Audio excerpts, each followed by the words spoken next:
IAS പാസ്സായ ശ്രീജ എന്ന് പറയുന്ന ഒരു കുട്ടി,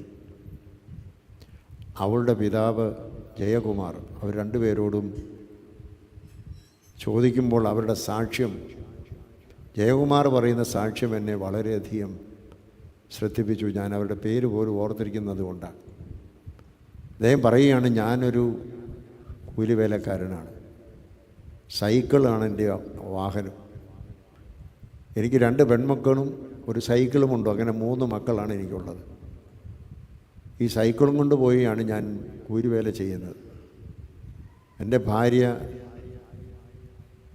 സാധാരണഗതിയിലുള്ളതായിരിക്കുന്ന ഗവൺമെൻറ്റിൻ്റെ ഒരു ജോലി ചെയ്യുകയാണ്, സന്നദ്ധ ജോലി ചെയ്യുകയാണ്.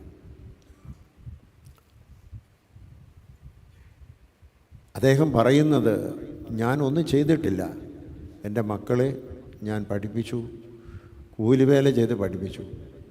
പക്ഷേ എൻ്റെയും എൻ്റെ ഭാര്യയുടെയും കഷ്ടപ്പാട് ദൈവം കണ്ടു. അങ്ങനെ എൻ്റെ മകൾക്ക് IAS സെലക്ഷൻ കിട്ടി. അദ്ദേഹത്തിൻ്റെ ആ തിരിച്ചറിവാണ് ഞാൻ പറഞ്ഞത്. നമുക്ക് പലപ്പോഴും നമ്മുടെ ജീവിതത്തിൽ വിജയങ്ങളുണ്ടാകുമ്പോൾ ദൈവമാണ് അത് പ്രവർത്തിക്കുന്നതെന്നുള്ള തിരിച്ചറിവ് പലപ്പോഴും നമുക്കില്ല.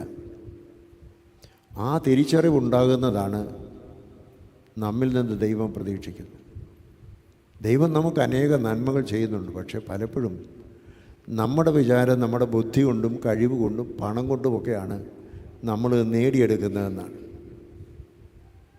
നോമ്പിൽ പറയും, നിൻ്റെ പണത്തിന് ഒരു പനി മാറ്റാനുള്ളതായ ശക്തിയില്ല. എല്ലാം കൂട്ടിവെച്ചാലും കോടിക്കണക്കിന് രൂപയുണ്ടെങ്കിലും കാര്യമായ ഒരു രോഗം വന്നാൽ പണമെല്ലാം ബാങ്കിലിരിക്കും, ആൾ മരിച്ചു പോകും.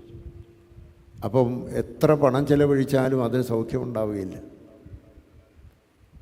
അതുകൊണ്ട് നമുക്ക് ദൈവമാണ് ആരോഗ്യം തരുന്നത്, ദൈവമാണ് നമ്മൾ വഴി നടത്തുന്നത്, ദൈവമാണ് നമുക്ക് വിജയം നൽകുന്നത്, ദൈവമാണ് നമ്മളെ എല്ലാമായിരിക്കുന്നത്.